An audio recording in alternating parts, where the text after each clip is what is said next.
Hi, everyone. It's good to be here again. I'm very much loved the panel before.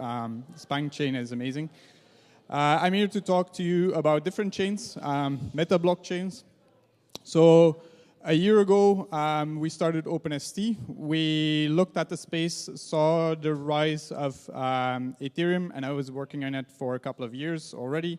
And so we judged that the value will come really from bringing people online. So we set ourselves the message and the aim to bring 1 billion new users to Ethereum. And we're going to do that by tokenizing mainstream applications. But the requirements for that are that we need scalable programmable money. And it also needs to be easy for millions of users to use and to adopt today.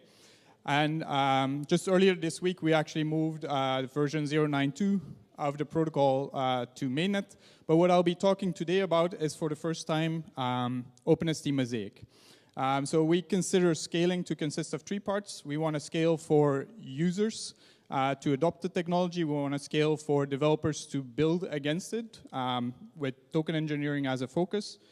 But it also needs to scale at the transactions per second that we can process on Ethereum. And so some of the alternatives, a lot of people will know Plasma, but it's application specific and you run into a data availability problem.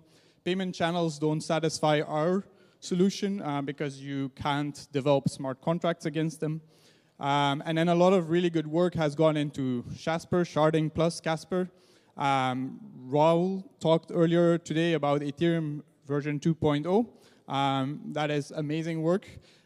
But it's future work. It also has high stakes, moving Ethereum from version 1 to version 2. And so what we want to contribute today is Mosaic. It's a concept of token sharding, which is layer 2 scaling on the existing Ethereum. And so also what I personally hope is that the work we're doing can very strongly contribute and feedback onto and in both ways, learning and then testing ground for Ethereum version 2.0. So in the next few minutes, I will try to explain to you what Mosaic and a meta blockchain is. And so I'll give you the concepts now, and then I'll try to make them clear going forward. So Mosaic is a consensus protocol in order to run a meta blockchain on top of Ethereum. Each meta blockchain runs in parallel. The state space executes in parallel, and it injects that into Ethereum. And all of these meta blockchains are secured by Ethereum proof of work and with an open staked validator set on top of Ethereum proof of work. And it's important that all transactions are asynchronously finalized and also committed back onto Ethereum.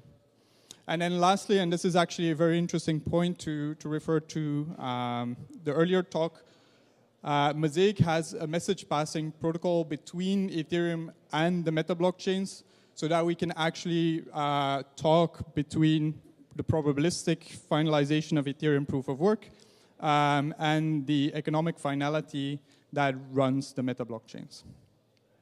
And so the problem we're trying to solve is bringing millions and eventually billions of new users onto Ethereum. And the obvious answer is blockchains do not scale. But DApps have the same problem. If we want millions of users to run on DApps, we need to make sure that Ethereum scales. And so actually the answer is quite clear. The number of transactions finalized does scale linearly with the number of nodes if we can shard the total space across the number of nodes, and also if you can offset the overhead incurred by more nodes relative to the gain you're making, right? And so the solution that we propose is to focus on asynchronicity, to make sure that there are no time constraints between the meta blockchain and Ethereum proof of work, and that's where I'll put the focus for this talk. And so we derive the security of Ethereum proof of work asynchronously to finalize and secure transactions on auxiliary chains. And to give you a short sense of why this makes sense, assume that Ethereum runs at 10 transactions per second, and you would have 100 of these auxiliary systems, each running 100 transactions per second, then you have 10,000 transactions. And in a very simple model, if there are 100 validators for 100 auxiliary systems, now you have 10,000 validators that need to commit to Ethereum. So that's 10,000 transactions that would take you 10 seconds and fully occupy, 1,000 seconds and fully occupy Ethereum. But you have also processed 10 million transactions and been 99.9% efficient. But we can do a lot better, because as I said, your benefit will scale linearly with the number of nodes, but also your costs will scale, unless you can actually not require that you need to commit back to Ethereum.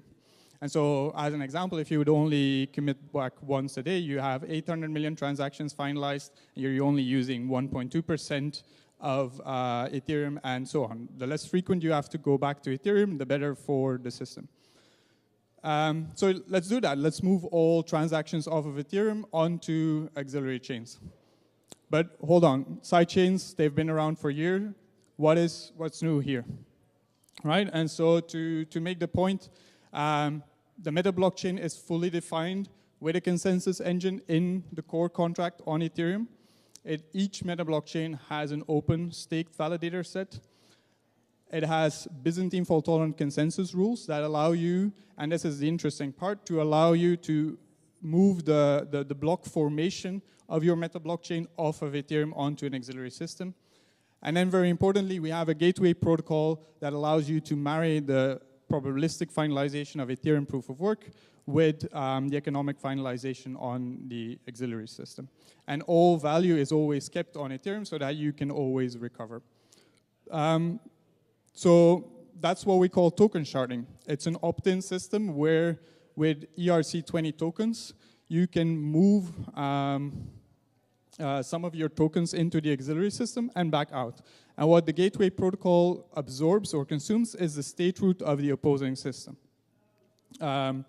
And we do the same for OST. If you stake OST and move it into the auxiliary system, then we actually turn it into the base token of that auxiliary system, which you use to pay for the gas price for executing your transactions. And so what we get is a full native Ethereum interface. You can write your normal smart contracts.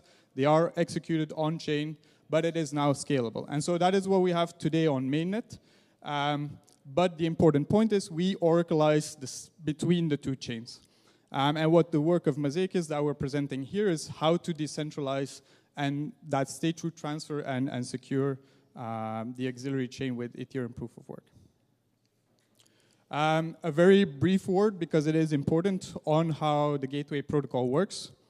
So if you want to move some tokens, it's a message passing system, so you declare it on one side, and you can only confirm it with a Merkle proof against the state root of your origin system onto the auxiliary system.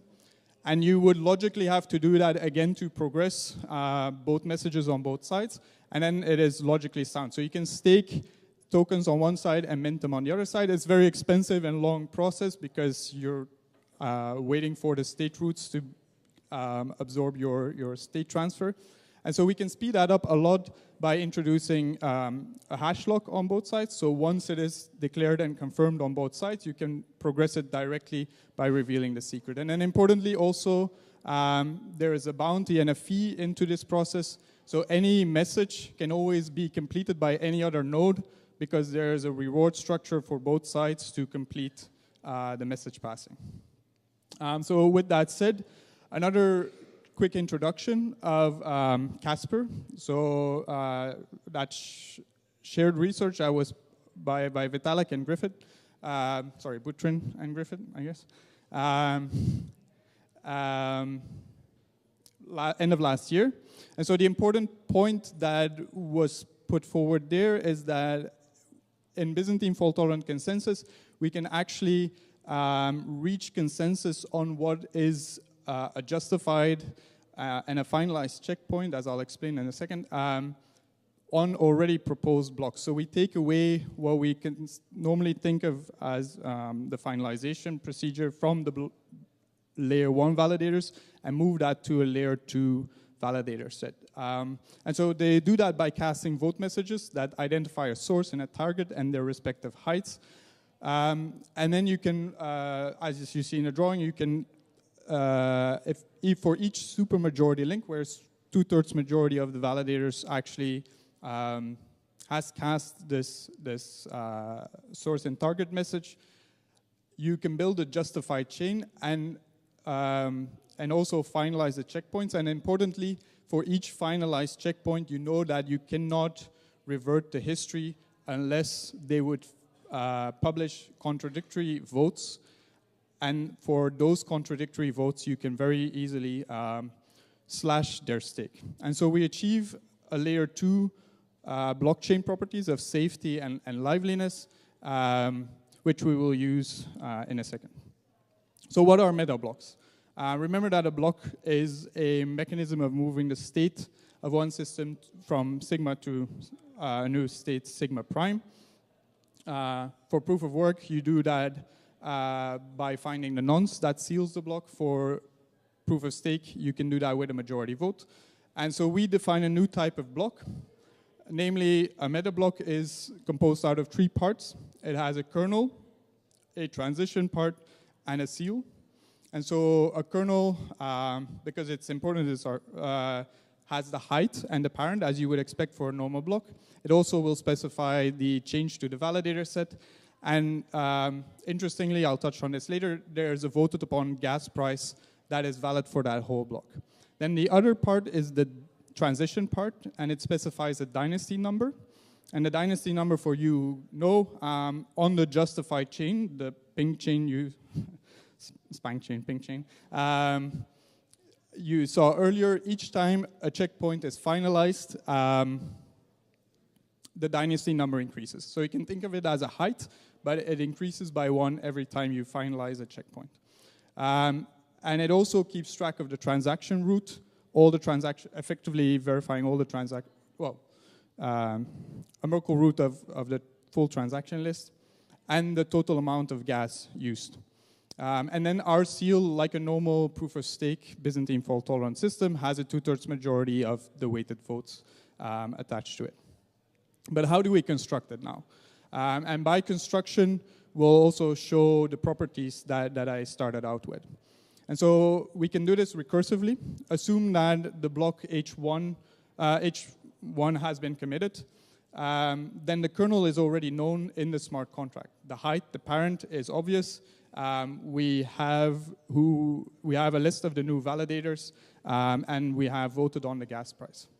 And in parallel, and this is important, it happens independently, the same validators can be voting on the auxiliary system as if it was just a system on itself, and produce a justified chain by having 2/3 majority links on the different checkpoints. We can also track how much gas is used, what the total transaction route is in the smart contract itself. But then here comes the fun part. Now, every finalized checkpoint on the auxiliary system has a 2/3 majority of the validators, so you can actually propose a new block on Origin, on Ethereum mainnet. And there can be competing proposals, but they're now no longer forks of each other. They're just proposals to commit back to Ethereum at different heights on the justified chain, on different dynasty numbers. And then again, because we're leveraging Ethereum mainnet, we get automatically the property that the first proposal that confirms a 2/3 majority of the vote is the new meta block that is sealed.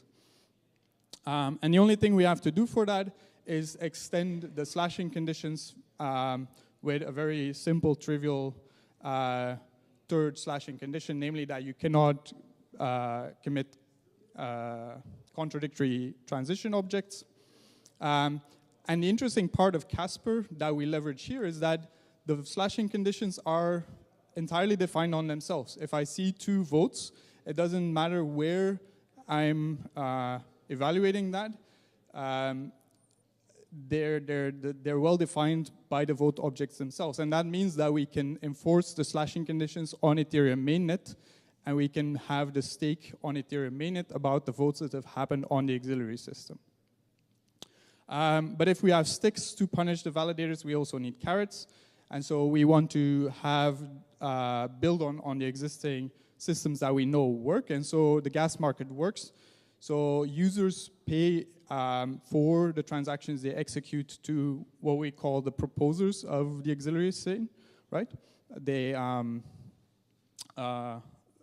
the normal validators of that chain. They don't need to know about much else. They produce the blocks. And they receive the normal gas price from the users. But we additionally require them to pre-deposit for pre-funding the meta blocks. Because now, for all the votes that the Mosaic validators cast, we can have them be rewarded on the auxiliary chain.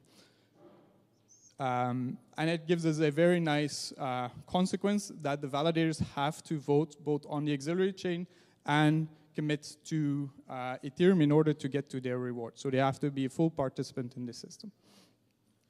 Additionally, but we're getting a bit in the weeds, we have a gas target that forces the validators to commit back to Ethereum. I want to go into details, but I can't, so ask me questions later. And also validators can join or log out, so it's a dynamic validator set.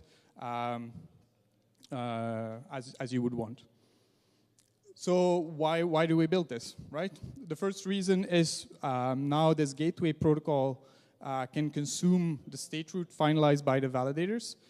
But the interesting part is that users and also contracts can now pass messages, ERC20 tokens specifically, without any bridge or validator set confirming their specific transfer onto and off of the auxiliary system.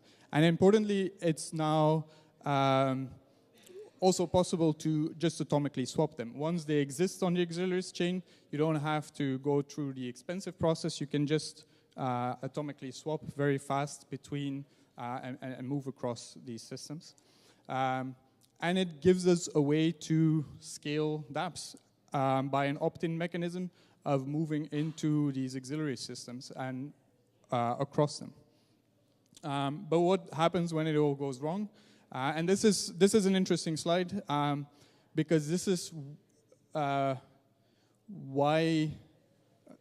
So there's a lot of similarities between Ethereum 2.0 and Mosaic, and where we can learn from each other. If you want to shard all of Ethereum and the whole state space, you cannot say this slide. But because you're doing token sharding, and users can move in and out, and the original definition of your token is on Ethereum mainnet, you can actually cover for the case where the validators fail to reach consensus.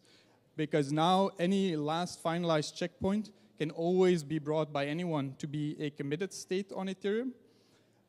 The validator set can be challenged that the meta blockchain has halted, and all the value was always on Ethereum itself. So whether you come back 1 week later or 1 year later or 10 years later of the value you had or the state you had on the auxiliary system, you can always now present the proof that you had those tokens and release them from the gateway contract and recover them. So there's no mass exit problem either. And so to summarize, we are currently with 120 developer teams on testnet, and more than 10 of our external partners have moved quite recently now onto mainnet for early testing. With 093, we completed the gateway protocol of cross-chain messaging. And right now, our focus is on the OpenSC.js part, so decentralized key management and the token rules engine. So I was on the token panel before. And also, we will start talking a lot more about Mosaic. And so by the end of the month, we will publish the paper. Right now, we're soliciting feedback from the community. So please, if you have comments, give them or questions. And so we'll keep building out the whole stack. And then early next year, we want to go to alpha with Mosaic, and shortly after to beta to warm up the validator pool. bringing more companies and more users online. And then also very interesting, want to have smart contract calls between auxiliary chains, which we currently don't support. And then we will put in a time lock by 2020 that then the validator pool is fully in control of the tokens. Well, sorry, the meta blockchains. And so thank you very much. It's a great opportunity to present this here for the first time. And we'll be welcoming your comments. Thanks.